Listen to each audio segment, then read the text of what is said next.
Absolutely. Yeah. Let's do it. All right.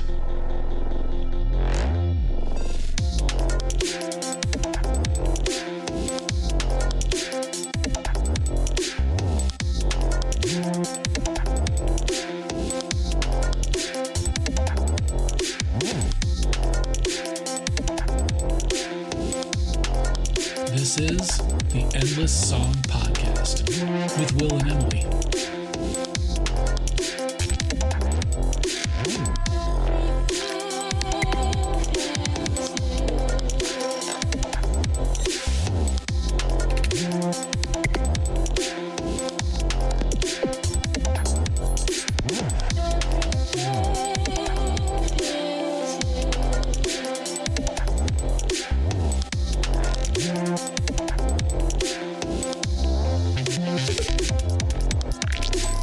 Hey everybody. Today's guest is Jill Amy Sager. She's an award-winning author, public speaker, and former percussionist whose journey took a turn when her interest in tarot led her to unexpectedly begin channeling spiritual messages. Now, a sought-after tarot reader with an international clientele, she credits the wisdom of a loving source that she calls guidance for transforming her life. Her writing has been featured in numerous publications, and we'll be talking with her not only about her personal journey, but the award-winning book that came from it, Guidance from the Universe, Hopeful Messages for Everyday Challenges. And now, Jill Amy Sager. Jill, thank you so much for being with us today. We are looking forward to having this conversation with you. I just can't wait. There's a lot of things that we want to dive into. Well, thanks for having me. I'm excited to talk with you both. This is a podcast about awakenings, so I guess the best place to start is, as you mentioned in your book, you sort of came into the spiritual and metaphysical world through tarot. And so how did that start for you? What got you involved with card reading, and how has that brought you to this point now? That's a good question. I mean, how I first got involved with tarot, I had moved from the Bronx to California when I was 18, right out of high school. And shortly after that, I met a woman, a friend, who said she was a witch. This is in the 70s, okay? I was like, I didn't even want to touch what that was. I didn't even What did you think of that? What was your definition of a witch at the time? I had no definition, but it just seemed kind of like, is that a thing? I mean, it was just like whatever. But I liked her, and I just felt like, okay, I like her. I'm just going to ignore what she just said. In a way, I was in a lot of denial. Put it off to the side. I was in a lot of denial. But she gave me a tarot reading, and those cards knew me. It's as simple as that. I felt, which happens to people, and I felt like I was understood by the cards. I felt like her reading was offering me a perspective about myself, things that maybe I need. I can't even remember what the reading was, but I felt helped. I felt seen and helped. Didn't change my life overnight or anything in terms of me changing or understanding myself any better, but I just at that moment felt accepted and seen. And a few days later, she gave me a deck. And I went into San Francisco. This was in Oakland, and I went to San Francisco and went to what I was told was maybe the only spiritual bookstore or metaphysical. I can't remember what it was. And the woman who owned it just plucked out Paul Foster Case's book on tarot. And I started to study on my own. And that's really how I got into it. And I got into it for myself. I was reading cards every day for me. If it was in a way a combination of therapy and understanding and this whole idea about wanting to feel better in my life. You know, I like many people, I was asleep most of my life. You know, 18 through my 20s, even my 30s, I had direction in terms of what I was doing in life, but I didn't have self-reflection. Didn't really understand what that really was. So I think tarot at that time for me was a way to just be seen and accepted and feel better about myself because the cards were saying, you're okay. And what did you think that the cards were? I mean, they were making you feel good, but were you reflecting on what is this that's making me feel good? Like, is it the cards themselves? Like, there must have felt like there was a relationship of some sort between you and the cards, but that's pretty two-dimensional. I never thought about how this was happening or what was really going on. In the 70s and 80s, there were some books out, and some books started to come out a little bit more about tarot, but it wasn't as popular as it is today. Mm-hmm. And I went to those books and I felt that what I was starting to understand about it was that it did feel like what I was gaining was self-reflection. Mm. I think what I should clarify is that although it was self-reflection, I wasn't consciously changing. I had to explain that. In other words, I was so out of it in so many ways, just holding on for dear life in terms of my life. Yeah. Right. Surviving and working. Mm-hmm. And I didn't have kids. I never got married, but still surviving, trying to figure out how to survive from drama and crisis and all that kind of stuff that happens.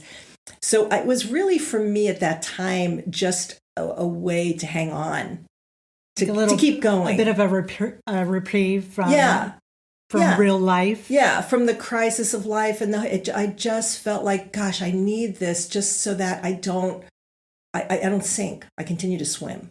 That's what tarot gave me. Yeah. But what happened over time, tarot, like many people who work with the cards, and again, I'm going to say I never got into the cards to become a professional tarot reader or anything like that. I always had day jobs. This was not something you did. It wasn't your dream. Yeah. I'm a Jew girl from the Bronx. You do not become a tarot reader. I mean, who does that? But my sister, I was giving readings to my sister, and then she had friends who wanted, and now we're in the 80s, and so I started to read, and word of my skill grew. I got good at it. And reading for other people validated how good I was getting. And what happens when you read, this is what I was saying a minute ago, what happens when you read tarot cards, and I think everyone has this experience, you eventually become very intuitive. I mean, tarot is pictures, right? We know that right side of the brain starts to creative, and I was also a musician, and I trusted that intuition. Trusted it so much that when I saw stuff in the cards that could not have been there, like that's not a definition. I understand, where'd that come from? I trusted it, and I would say to my stepsister who was reading for at the time, or my sister's friends, I'd say, okay, well, and they would go, yes, that's exactly right what I was thinking. And you start to get the validation. So I'm not the only one. When you say seeing things in the cards, what do you mean by that? Well, some people say the cards can change face. Like example, like one of the first things that I got, which was so out of bizarre, I had pulled the Queen of Cups. This is actually in my book. The story's in my book, but I had pulled the Queen of Cups and I saw her pregnant. You're not going to read that in a book anywhere. I mean, it's just not the definition of the Queen of Cups. Mm-hmm. And I had been reading long enough for myself, and then, as I said, for my sister's friends, that I kind of trusted that. And I just said it to this person. And she was like, oh my gosh, I was going to ask you, my husband and I are trying to adopt a kid. We're like, this is my issue, is being pregnant, is trying to have a baby. And what were you thinking when you did you see it like in your mind's eye, or did you see it with your eyes on the card? It was like, I don't know. It was like a combination. All of the above. Yeah, I'm seeing the card and it's like, she looks pregnant. Yeah, it was just so real, so true. It felt so true that I couldn't not tell her. That's how real it felt at that moment. And did it feel natural to you? Yeah. So it wasn't anything that was like, what is going on? It's like, no, this is just the way it is. Yeah. Now, I will say this, I still get that now, because through reading tarot and becoming more trustful of my own intuition, I do believe that's why I opened up to the universe and started channeling. For me, some people are born with it, etc. You can read all about different ways that people channel. But for me, I really think it was trusting my intuition that opened that door. It was like just another step. And I really still am in the wonder of this. In other words, to this day, and I've been doing this for 40 years, I'll be talking to a client and I'll say something that is nothing that's coming from me. Either at this point, it's coming from the universe, a message from the universe, or I'm seeing something in the cards that's different than what a traditional card meeting would read. And I tell the client, they validate it. And to this day, I'm like, you are freaking kidding me. I love that myself. Like, I cannot take this stuff for granted. I just can't. It's just, I won't say it will never happen, but I don't think that's ever going to change. It's thrilling.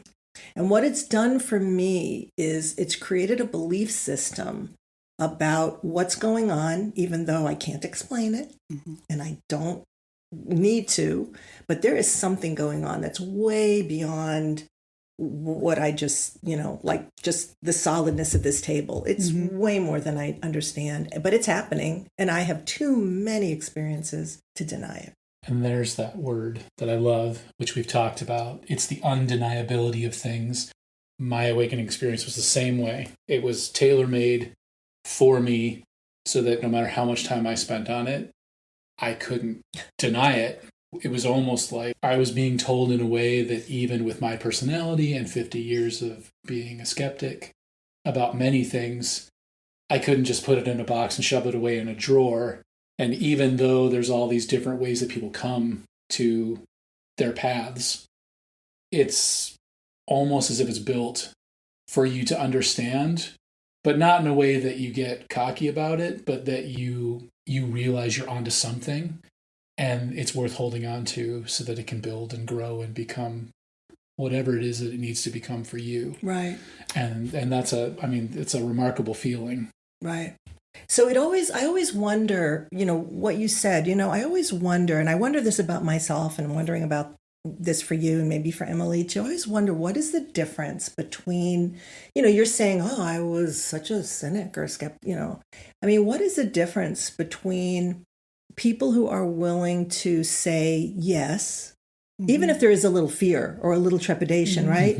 I am willing to follow this path, this awakened path, to see where it leads, to continue to have the experiences. So I have more experiences and more validation, and this table isn't as rigid, and I'm going to be in the wonder. What is the difference between those of us who say yes and those who want to say yes, but don't, and kind of still no? And I say that because how do I want to explain this? My belief system about certain things, like here's one example. I have had too many experiences where when I say yes to something that's better for me, right, I am no longer going to suffer something, I don't know, whatever. I always find that things get better. Yeah. Suddenly there are more gifts. It's almost like the universe, and this isn't just my bias maybe, it's almost as if the universe is saying, look, we've always wanted you to love yourself. We want you to live in joy. We want you to be happy. And when you say, I am going to be happy in this place, I'm not happy every day or about everything, but happy maybe about, the fact that I want a good relationship, an intimate relationship. You're so happy when you say, yes, I'm going to do this thing, make my life better. It's like the gifts come and you get it. It's almost as if at that point they go, see, we wanted you to have this, but you're the one who's blocking it. And now that you've said yes, and you're in line with your true calling, which is to be all of what you can be in the biggest, most wonderful way, then you're going to see that that there's better out there for you even, and you're going to grab that, And I see that over and over with myself and how I move through the world now by saying, yes, sometimes it's scary and it's hard. And I think when in my own life, saying no to things that don't work for me, that cause me to suffer, it's sacrifice. There have been losses. I've lost friends. I've lost jobs. I mean, when I move on, it's not always easy, but I make that choice over and over because I keep seeing the rewards, right? So then I want to do it some more. And I have seen people who get on this track and then one negative thing happens to them. One horrible thing happens and they get off the path. They say, see, and the belief system at that point is, see, if it was all supposed to be good, why is this challenge happening now? Why am I suffering? What I believe in those moments is I still have a choice. Am I going to sink? Am I going to believe in all that negativity, or am I going to swim? Am I going to decide that I can use that suffering to continue to elevate my life and to decide that I'm going to still move forward with the best intention for myself? And I choose that every time. And I still to this day don't understand, and this gets back to my original thought, but sometimes I ask myself, what is it about me, about other people who head that way in a more optimistic, in a more hopeful, in a more faith-based way to believe that the good is out there? Yeah. What is the difference? Because I, like many people, grew up under difficult childhood circumstances. And yet at the same time, I still believe in the good, regardless of what happens in my life, with all of the tragedy. Yeah, well, and I know things started from a very young age with me. And even at 50 years old now, though, I still look at everything with childlike wonder. The world is an amazing place to me that's never left. And I think sometimes I sound like a very innocent. To be able to look at things and see small details and things and think this place is amazing. It's not my brain. It's more than that. It's my mind. It's my being. It's my energy. And to feel like I am connected to everything. And that doesn't leave. And that's the thing, is that I think there are things that come to us that don't feel so good, but it's just energy. That's all it is. Like, that's where my mindset is. You know, it's not like my life has been like Disneyland. You know, there have been parts of it that have been like Disneyland. And those are definitely the parts that I remind myself of when I'm in darker times. It's a ride. It's a journey. And it's hard to explain because it's so much bigger. It's so much bigger than words can even encompass. I was going to say, sometimes it's hard to put it into words. That's the point. It's really hard. Once you put it into words, you can kind of lose the essence of it too. Exactly. Yeah, because that's the thing I always say to Will when I'm trying to explain things is, I said, I feel it. Yeah. I feel it. And so words are hard for me. Yes. Because the feeling has all these different definitions for me, and I understand things that way. And I don't understand why that is, you know, and how things are still, they're opening up for me and they feel very natural. And I'm just going with it. And my guides had said, walk the path and see where it leads. Right. And that's like my mantra. I know that if I do that, the stepping stones are put in front of me. The doors open for me. Right. I'm in the flow. Everything's easy. And there again, though, you know, a year ago, I was outside crying my eyes out, screaming at my guides, like saying, where are you? And it's like when you get away from that, then it's like, oh, there was a big lesson there. That's when we come back to it's all about lessons here. Yes, and, yes. Which is, you know, why I love your book so much. And I know we're going to get into that, but your book spoke to me so much because there are so many lessons that we all go through. They all look different. Sometimes we revisit them and it's like choose your own adventure. There's these different paths that we have to go through in order to really learn these lessons. And I think for some people, they get to those lessons and they're just in the mud. They can't find their way anymore. And so it's like they just bring themselves into this real life reality that life is just hard. And it's like, yeah, life is hard, but life is beautiful. It's amazing. And so I don't know why, getting back to like your original question, is why is it some people have that like spark to just keep on going, keep on grasping, keep on walking the path, and others give up? It's an amazing gift that we have being here right now. Yes. I mean, it's really incredible. Yeah. And I hope everyone at some point in their lives gets that, you know, because it doesn't matter how old you are. None of that matters. What matters is that you keep living your life, and you know, sometimes you get the pixie dust and sometimes you get the mud, you know, but we should all be really grateful that we're here right now. And it's like, and yeah, we're going through chaos, but I truly believe that there is light at the other end of the tunnel, and that our society is going to be better for what we're going through right now. Yeah. And I mean, that's a really honest statement. And a lot of people will not like hearing that, but I truly believe that. I believe that too. And not to get too much into the politics, but I do totally believe that too. And I think what you're saying, again, I'm just theorizing, but, back to what you were saying, I can totally relate everything that you said. I can totally relate to it. And I think that I'm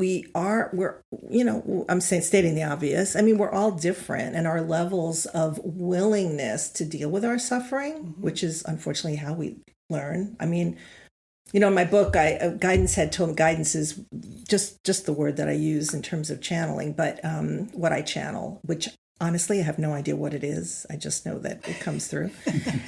But, guidance said to me, many years ago, it's like suffering is not really what we're supposed to be doing, but it's where we learn. We get our asses kicked and we pay attention. And we've all agreed, I guess I don't know who, but, we've all agreed that we're going to learn that way. When we're happy and joyful, we don't seem to, we just take a lot for granted. And growing, as you said, and moving through and really getting through things, because that light at the end of the tunnel, when you go through that tunnel, the rewards, as I had said earlier, are so big. Yeah. Like, why not go through that tunnel and see what's on the other side, right? And that's what you're saying. So they have always said, so, hey, do it. Be that, lotus out of them, have that experience, grow, change, transform, and all that. And maybe it's just a simple case, back to my original thought, maybe it's just a simple case that we're not all on the same level, obviously. And some people, they don't have the resilience. And I'm just grateful when I have conversations like this with people like you, and we're more like-minded. I'm just grateful that I know that there are people out there who are also doing this work, not because I need validation, right? Like-minded people. It's like, oh, we're not in a cult. Right. It's not culty. It's just that, yes, if I believe that if I elevate my love of self and what I'm bringing into the world and look for what is beautiful, then I do better for everybody. I do better for my friends, my husband. If I'm not in the depths of suffering or in the depths of my own trauma or in the depths of my own feeling like a victim and the depths of my own pity party all the time, I do have pity parties, but I mean like all the time, I will do better for others. And, now I'm being very preachy, but I'm going to do better for the world. Each of us individually, right, Emily? It's what you're saying. Yes. Will then be able to affect, what's going on in the world. Right. I think that's been a big part of my journey since January is I still feel like I'm in the phase where I could run and go the other way at times because a lot of it is still questioning. There's a lot that hasn't been explained. To me, I'm still having experiences that are new and strange. But one of the things I have noticed the most since my experience in January is that the world seems very muddy just in general in a way that maybe it wasn't 100 years ago or 200 years ago, to the point where everything that we are saturated with on a daily basis, just as people, becomes a layer that kind of cakes around you, and you need to scrape that off just to have that moment where you can hear clearly, see clearly. And I know my awakening experience was a slap in the face. It was one of those things where it was almost like I felt like I was too far out on the pier and I was about to go into the water, and something reached and pulled me back. But I've had to shed a lot that I feel has dampened my ability over the years to listen to intuition and feel those sort of things. But I imagine there's plenty of people that are so caked up with all kinds of different things that it would take a lot for them to get to a place where they could sit and trust listening to their intuition or hearing it, even hearing it in a message from someone else that they trust, because there's baggage there that they have to let go of. Yeah, there's a lot. I mean, I believe, this is just, again, my belief system, but we certainly come in intuitive. We come in with intuition. I mean, intuition is definitely another sense that we have, and we do lose it over time. I believe most adults do, most of us do, because it takes a lot of listening, and we're bombarded with listening to ourselves, and we're bombarded with, and also in the United States especially, or maybe all Western culture, we're not given the support to listen to that, because what I understand about my own intuition is it's not always rational. I mean, I will go against what I like, even when it comes to money. Like I don't have the money. Here's an example, but I'm going to do this thing anyway because I totally, my intuition is saying there's everything in me that can't say no to this. Yeah. Now I don't do it right away. I'm not irresponsible, but if I can't say no, if this thing just pounds me and hounds me, even money is not an excuse. And in my life, I have seen how money comes in the weirdest way. And I'm using money as an example because that to me is the most, especially in Western culture, the most where we get them so fear-based. Yeah. I can't listen to my intuition. I can't do that because I don't have the money, right? And I mean, we'll make excuses for everything, but that's such a concrete example. And it goes on. No, go ahead. I was going to say that leads right into a great story from your book about when you started your percussion school. Oh, yeah. Your story there is great about the building that you just happened to cross on a local street, and you just felt like that place was meant to be a part of your life, but yet there was everything in your rational mind screaming at you that you didn't have the money for this, that it wasn't, it wasn't good. How could this happen? I didn't even know what I wanted that building for. That's how crazy that was. I was like, why would I even rent it? I own a home. I have a renter. I'm hardly making ends. What am I thinking? Yeah. And the next day, and I write this again, like you said in my book, the next day I went down there and it was screaming so loud. It was something that I couldn't deny. And honestly, that has to be the reason I put it in the book is I've had a lot of experiences like that, but that still is one of the most, for me even, one of the most validating about what happens when you listen and you say yes. Because what transpired from opening that drum school is beyond everything that I could have expected or planned for in ways that just changed my life. It altered my life. Do you feel like the doors that opened because of that were doors you wouldn't have even seen unless you had made that choice? Yeah, absolutely. My life took a complete left turn. I mean, there was so much that I didn't write about what happened because that chapter would have been a book. Yeah. And maybe that book will come. But there was so much that happened. I just write like the tip of the iceberg about what I experienced from that drum school. That's why I wrote it, because it really was the most life-changing thing from saying yes. And I have had many of those experiences, but that one kind of is really quite amazing. Yeah, you're going to have to tell me about that because I'm sitting here looking at you and like I'm getting that you need to do this, you need to do this, you need to do this. And I'm resisting to, I'll tell you about it later, but it's very much along the same lines of what you're talking about. But I'm resisting this change. I'm like, no, I'll go through it my way. And I've got steady income and everything. And they're like, yeah, but there's opportunities that they can't open up until you're done. And so I'm listening to you very carefully. It's scary. I mean, what we're talking about is risk in some ways. Yes. Yeah. When we listen to, and like I said, or sacrifice, when we listen to this intuition.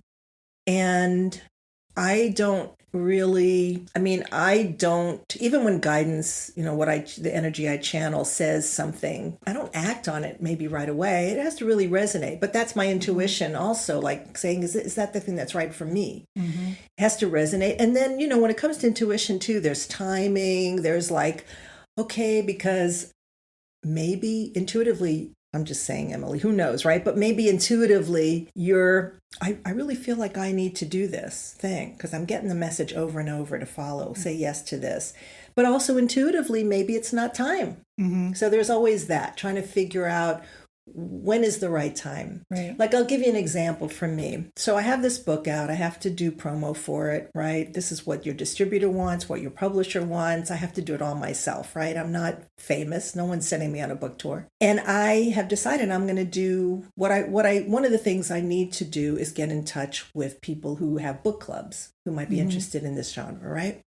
That has been on my mind for the last 3 years or so. Because although my book just came out in January, it takes a while to get published. I've had this, like I need to do promo for a few years, understanding this. So it's on my list. it continues to be in my list. Book clubs. I haven't done anything about it. And I am very sure my intuition is like, that's the thing to do. Absolutely. And it's not getting done. So I kind of put myself down. Other people are doing it. I have oh, Jill, and this is what I say to myself. Oh, what's wrong with you? You're just scared. You're not doing it. You should do it. And I put myself down and I judge myself, and it's all that crazy stuff. Finally, let it go. I say, yeah, well, it's still on my list. I trust it's the right thing. Everything lines up. It feels like a yes. Just see what happens. Well, here we are, a couple of weeks ago. Here I am years later. Still haven't done anything. Book clubs are not on my website. Not doing a thing about it. Haven't reached out. And over the last few weeks, because I have done other podcasts, people have sent me a lot of questions. And I've stored them away. And to do a good book club, it's really great to give the host questions. Yeah. Sure. So guess what? Now I have all these questions. I don't even have to come up with questions. Right. So I think what I'm trying to say is like, I did wait. Now it's going to be easier. Yeah. So the timing, you know what I'm saying? Yeah. Like it's a funny thing about intuition because it's not always a yes right now. Mm-hmm.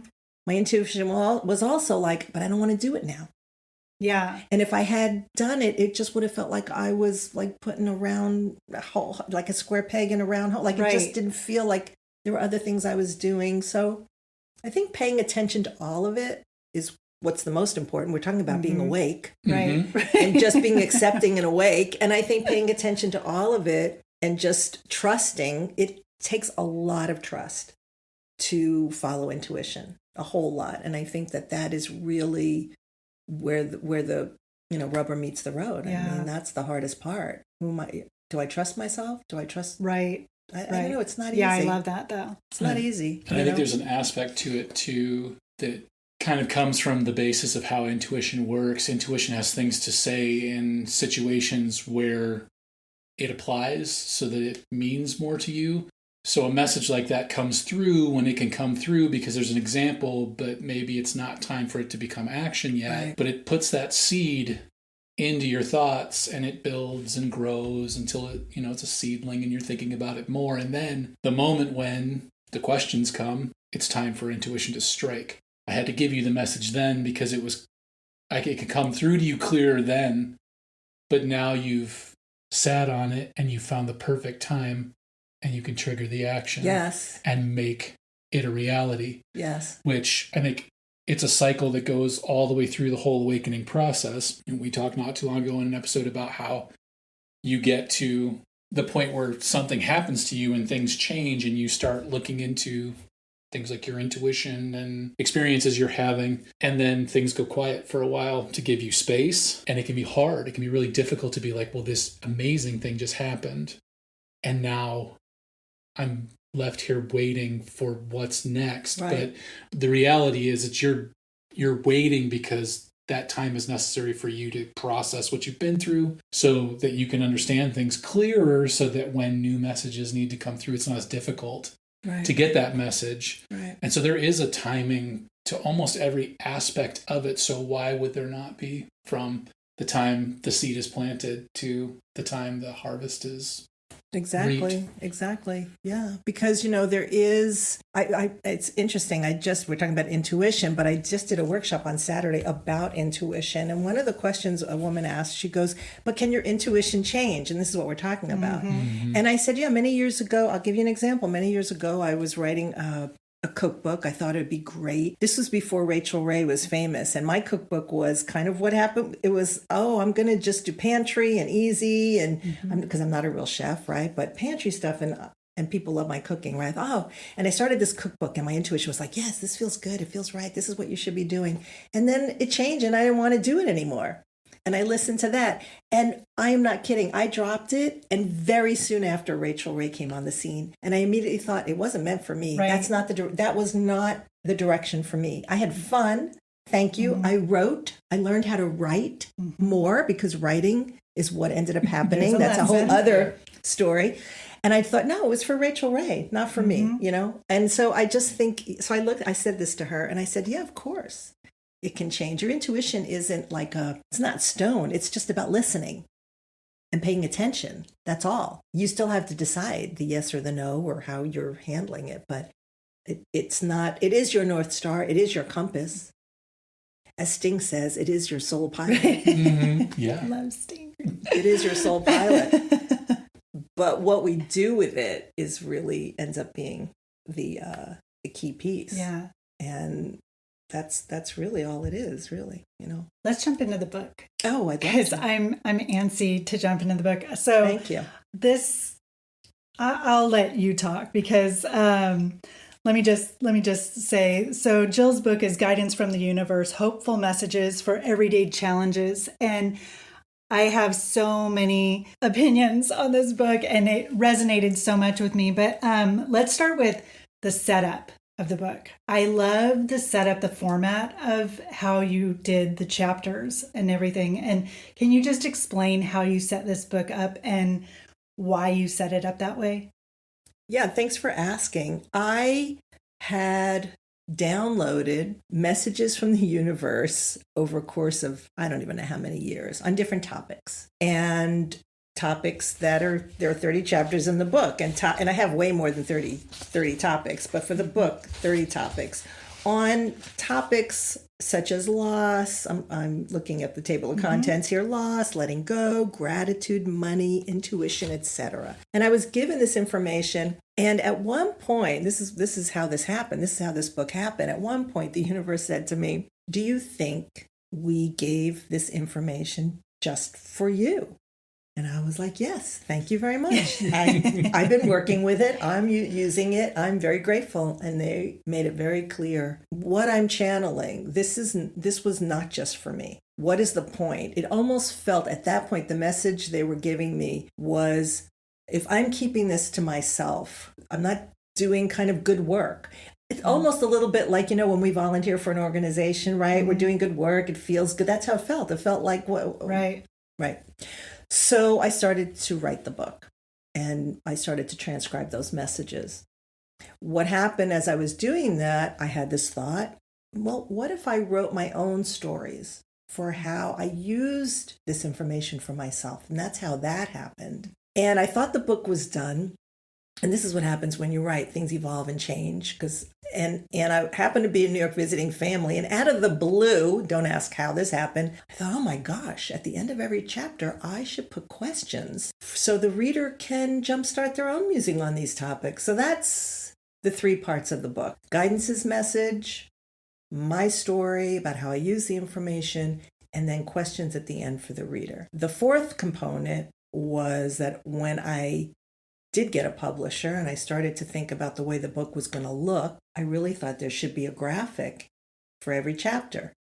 And I thought, gee, that would be so pretty. It would just look so pretty in the book. And then I was thinking, what kind of graphic could I use? And then I realized, like tarot cards, maybe. I love those tarot cards. Okay. And then I intuitively picked each card. And in the back of the book, I think there's 2 or 3 pages that explains every card I picked and why. And I even say to the reader, I invite the reader to get in touch with me if that's not the card you would have picked, because I did not pick the cards based on what I know about the cards. I picked them just intuitively. That also came to me. I to this day, I don't know how I came up with that or why that felt important, but I just went with that. And that's kind of the setup for the book. Yeah.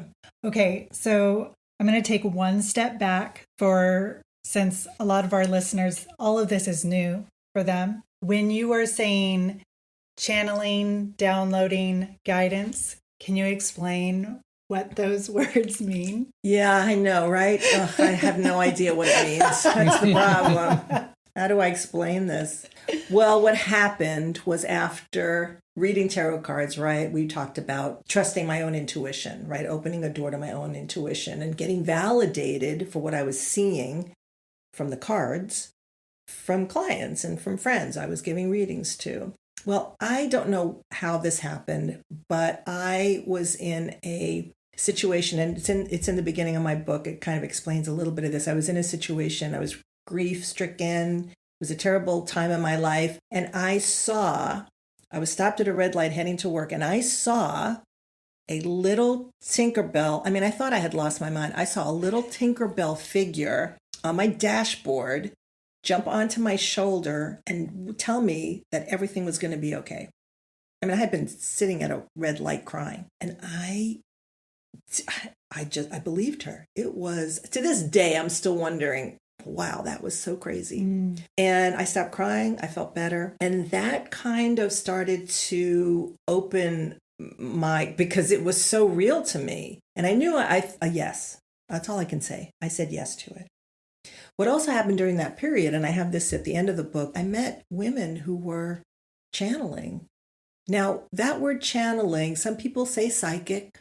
I don't use that word psychic because I just feel that it sets up an expectation, especially in Western culture. So I don't use it. But it is that way of either seeing things or hearing things, getting messages, or seeing things, getting images, automatic writing, downloading. There are different ways that people are feeling in a body. But I started to open that way. It was happening spontaneously, like getting these messages from the universe. When it initially happened, and I asked this, whatever it was that was giving me messages on money and intuition and all this, I said, what is this? Who are you? What is going on? And the response was, I said, what should I call you? Like what? And they were like, you can call us anything because it's only, names are a vibration. And right then, talking about intuition, right then I thought, oh, guidance. And this shows you how stupid I am, but I had to look that word up in the dictionary. I was like, I just said guidance. What is that? Guidance means help. Yeah. And I decided to call this thing guidance because it is help and it is love. It's such a loaded question for me in so many ways, because for all the years that I started to work with this energy and then it started to come through for clients, I don't even know how all this happened. That's what's odd. In other words, I was getting information for myself, and then I'm with clients getting information for them.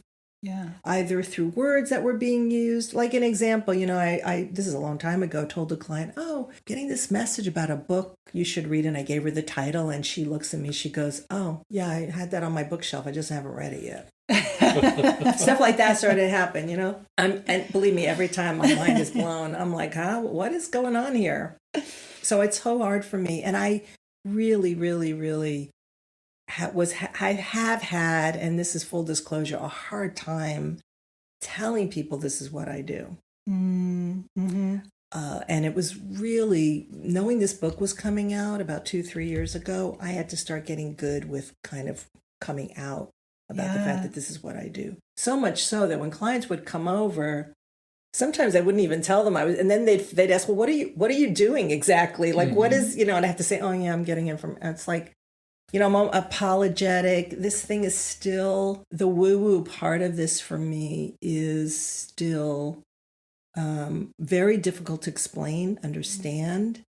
And yet I am at the point where the benefit of this loving energy, this loving whatever's going on is undeniable to me. So I no longer feel like I have to apologize. But explaining it is so difficult. Yeah. So how do we make it more mainstream? I mean, because it's a very natural process. Anyone could do. Yes. I mean, anyone is capable. If everyone could do this, and what a world, I'm not even sure I could picture a world where everyone was doing this.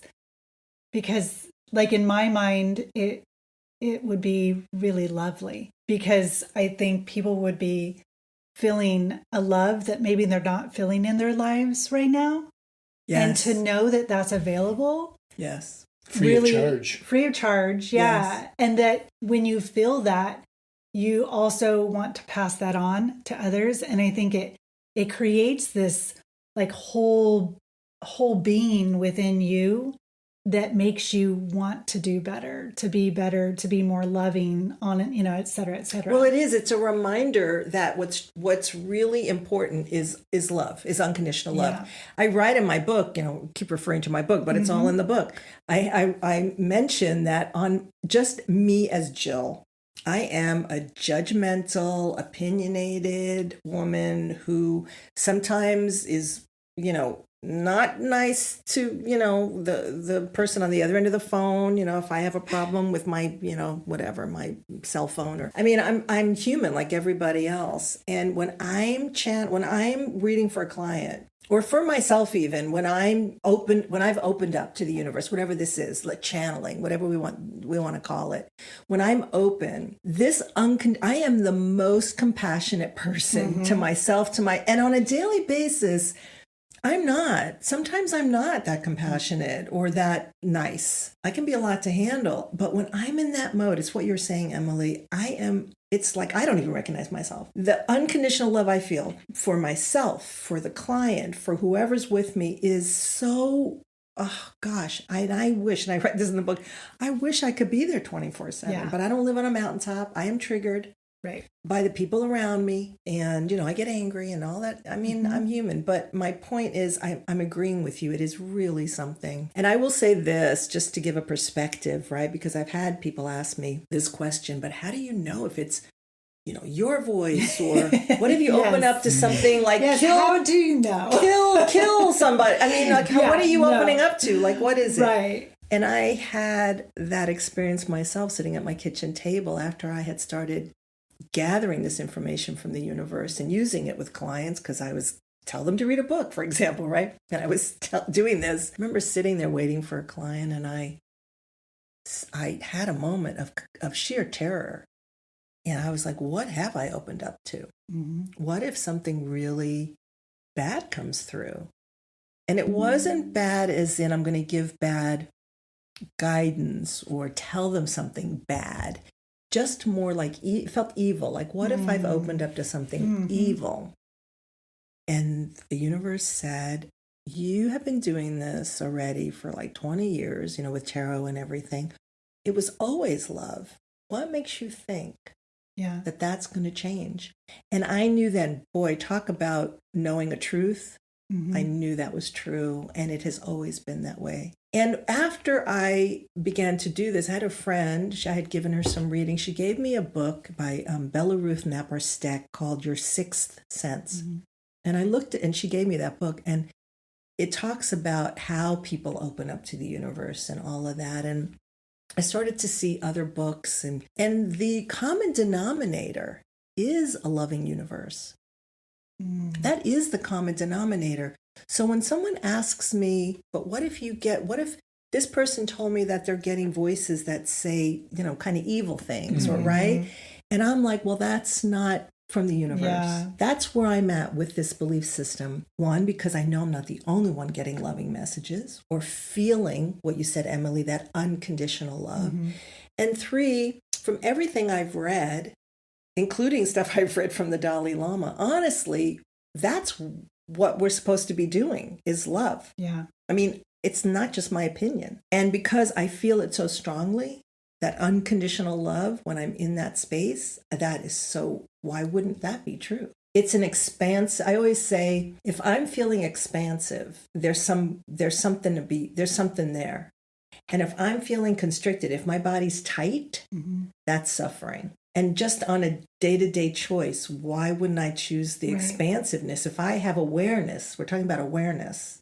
If I have awareness and I want to live my best life and flourish, why would I choose suffering? Right. Can I choose something else? And I think being able to choose that life that feels more expansive takes practice and takes some self-reflective work, and it takes awareness. It's not easy. It doesn't just happen. But I work on that. I'm not going to say I work on it daily. I'm too lazy.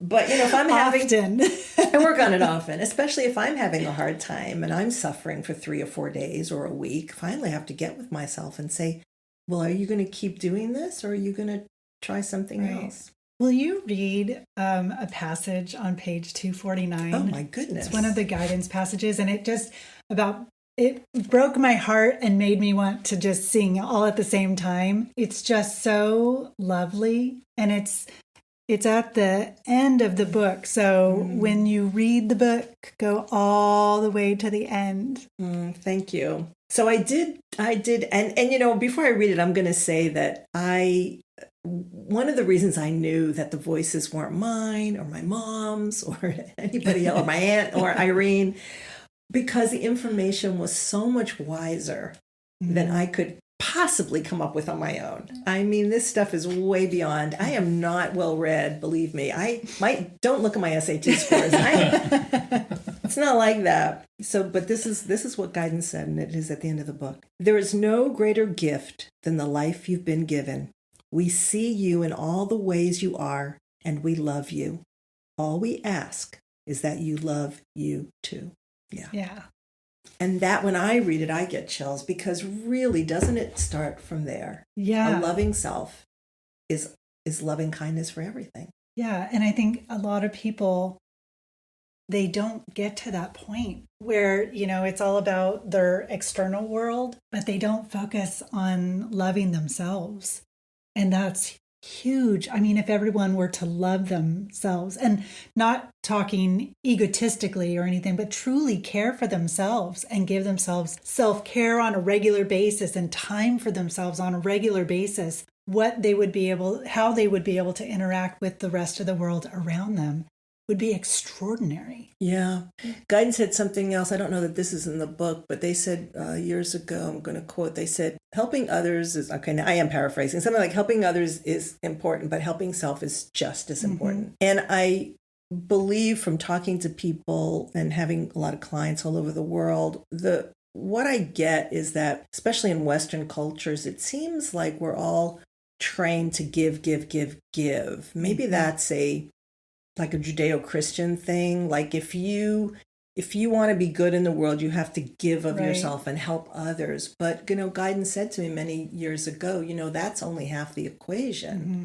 And if you're not giving to yourself too, you're really out of balance. And I think a lot, and somewhere in the book, I can't remember where, I do state that, doing for self, as you said, is not selfish, but a lot of people really have to grapple. I'm finding that's what people are up against, because that's what my clients are telling me. They're grappling with the idea that they do for themselves, they're selfish. And what you were stating, Emily, is the complete opposite. If we do for ourselves, we're better, and we do better, and we love ourselves more. That's not selfish. Right. I think we're conditioned to believe that way. Yeah. And I hope that the younger generations now are hopefully seeing parents or family members who are like, no, I need to go and have time for myself. I need to go and have a massage or whatever. And so that they grow up and maybe be that change where it's like, yeah, no, it's okay to take care of myself. I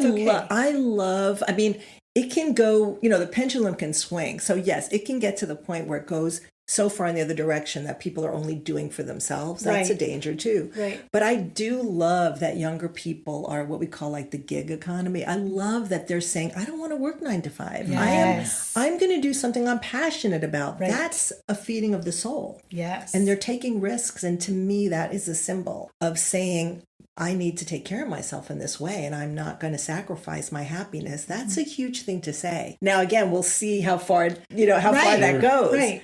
But I am just happy to be seeing it. Yeah, me too. Yeah, that's living life. Symbol. That's actually living the life that you came here for. Your right? Your purpose, your point. Yeah, you're to be happy. To be content. Something about your book that I read the book from cover to cover, but what I really love about it is that the way it's set up is, whatever you're experiencing on any given day based on the chapters, you can just go to that chapter, read a message from guidance, and you can read about Jill's experience, and then you can read reflection questions. There's all kinds of different options for you to do. And I used this just the other day. We've already been suggesting your book to people that we've come into contact with. Thank you very much.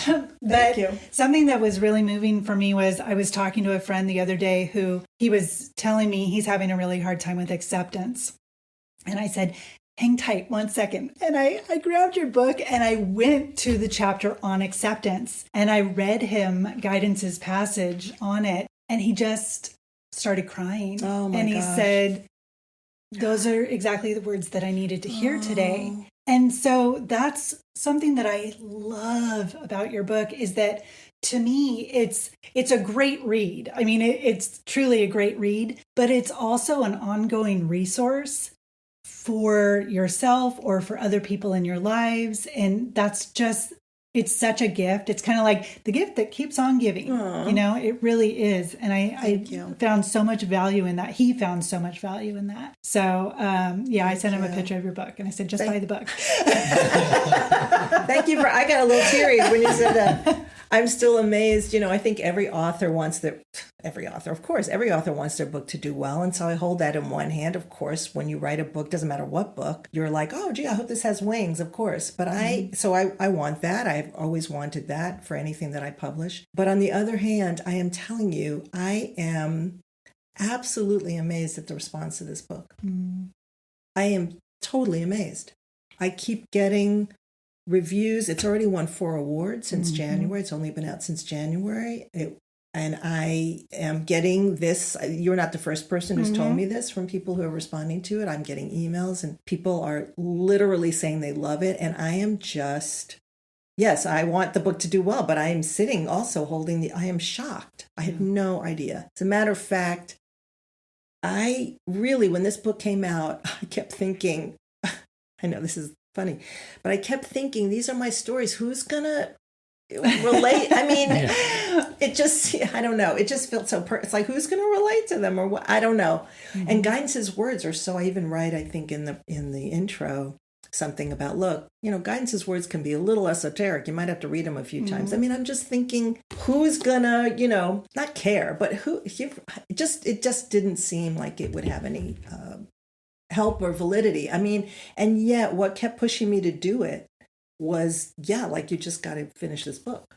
Yeah. Right? I mean, it was kind of like, felt like I didn't have a choice. But the belief in it is, so I am still amazed. So thank you, Emily, for telling me. I just am so verklempt. I mean, it's really still, I cannot believe that it's helping people. And I'm thrilled for that. I am thrilled for that. Then it's doing what Guidance wanted it to do, which is way beyond me, because I honestly, in my own little head, I'm like, my stories, and I don't know. But your stories, that's the thing about your stories. You wrote them in such an honest way, which I loved, because some of the chapters I'm reading and I'm just like, oh my gosh, like you really put yourself out there and showed that the way we truly think about ourselves sometimes. And so, you know, I was reading and it was just like, oh my gosh, yes. And that's what kept going through my head. Yes, Jill, exactly. You know, because it wasn't like you were trying to paint this perfect picture of you in your life. There was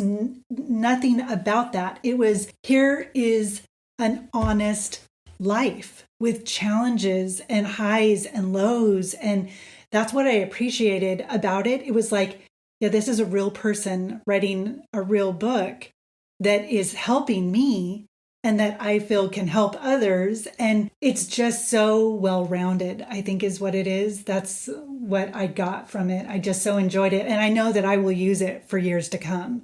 You know, absolutely. Did you get everything in the book that you wanted to get in the book? Or will there be another book? Or a little addendum? Yeah, good question. Sometimes when I've gone back and have read certain chapters, I feel like, every chapter could have been a lot longer. Yeah.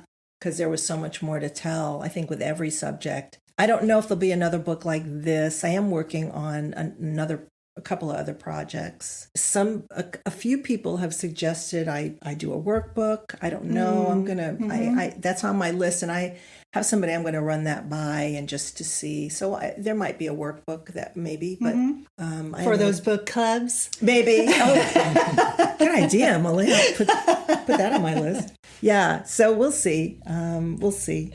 We'll see. I mean, I do have other messages from the universe, so there might be a few things that piggyback onto this one. Mm-hmm. Yeah. Go ahead. I think it's remarkable that you use the word workbook as a possible future project. And when we talked about this book in preparation for the episode, a big thing that we talked about is how it's very much structured like a textbook. If you look at it from the point of view of being a teacher and teaching mode, getting the lesson from guidance, you get the lesson, but then you impart wisdom from your own life where these ideas have been applied, how you've applied them and how they've applied to your life. And then you offer up follow-up with questions to build the learning of the person who is taking on these messages, that it really has that structure of, like Emily was talking about before, you can read it all the way through from cover to cover, but there's almost a second and third and fourth life in going back to the chapters that, strike you now, but that in a year or 6 months or whenever, you go back to the book and it would be a completely different set of chapters that would be speaking to you at that point because life has changed. Oh, that's very cool. And so I think that was really what struck us both with the book. A lot of books, you read them and you're done with them and maybe you never need to go back to them again, but yours has this staying power with just the idea that it's a useful tool, as well as being a book that people can refer back to get the guidance that they need that's in very their cool. everyday lives. Thank you. As you were talking, I was thinking, that's true of tarot cards too, right? Like when we're learning tarot, not every card resonates right away because we're not ready for that lesson or we don't really understand it. And that's why tarot has such a long life. It's like, my gosh, I never saw the Nine of Swords. I couldn't relate to that card. Now I understand the Nine of Swords because I'm ready in my life. So thank you for that. Maybe part of why I didn't think it would resonate with people the way it is because when I wrote those stories, Emily, thank you, for saying all that about my honesty. I was coming from such a place of self. I never wrote the book saying, I'll write my stories and this will help somebody. It really wasn't. I never thought of it. I just had this idea. I'm going to round out the book. I'm a writer. I'm going to round out the book with just my stories. That's where it was. I didn't do it from, so people will relate. So people get something from it. I thought that what people would resonate with, guidance was helping people. That's where I was at. Right. The messages from guidance was the help. And then my stories was just to fill out the book. So I think, that's why I'm still surprised that the stories are relatable for people because that was not my conscious intention. At all. Well, it was a good idea. I guess it worked out. That's great. So we've covered a lot of ground in here, and we want people to buy your book, and we want people to be able to get into contact with you if they want to go deeper with you or have a reading with you. So how can they get in contact with you? Oh, thanks for asking. Well, they can contact me. The best way is through my website, which is JillAmySager, my full name.com. You can look me up. That's the best way to connect with me about anything. You want to know more about, if you want a reading or you just want to email me, you want to tell me anything, just be in touch that way. I have a contact page. And also in terms of the book is being distributed by Simon & Schuster. So that they're the top 5. So you can get the book anywhere. You can support your local indie bookstore by asking them to, stock it if you want it, or at least special order it. You can also get it, ask your library to carry it. Whatever. Right now it's on an ebook as well. So if you'd rather read it on a Kindle, you can get that option. It's everywhere, Amazon, Barnes & Noble. It's very easily. You can find it. You can find it. It's very, yes. And as long as, and then I will say, hey, if you have a book club, contact Jill. We can do a Zoom or whatever. Yeah. I thought, might as well, I would love to start talking to people about the book for sure. Because as I said, it's been out now 7 months and I am getting feedback about it in ways I didn't expect. And it's fun. It's fun for me to hear people's reactions, and it's fun for me to understand more how people are using the book. It's kind of a give and take at this point, so I would love to talk to more people about it, sure. That's fantastic. Thank you so much for being with us. Thank you. Thank you for having me. Absolutely.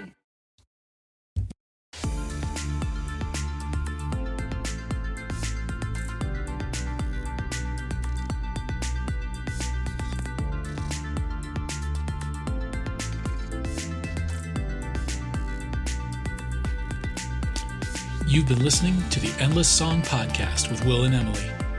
Today's music, Everything Feels New, and Alternative Ways by Evgeny Bardyuja.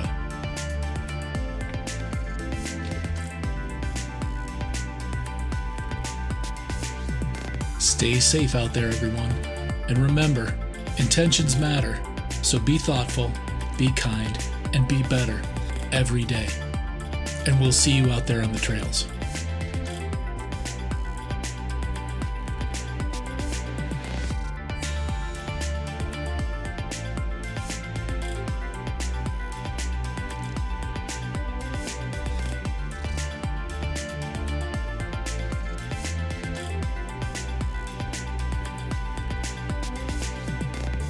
Yes, I mean, I don't want to sound too cliche, but honestly, anybody who's listening, if I can do this, anybody can do this. I mean, please, seriously, I am not special. There's nothing special about me.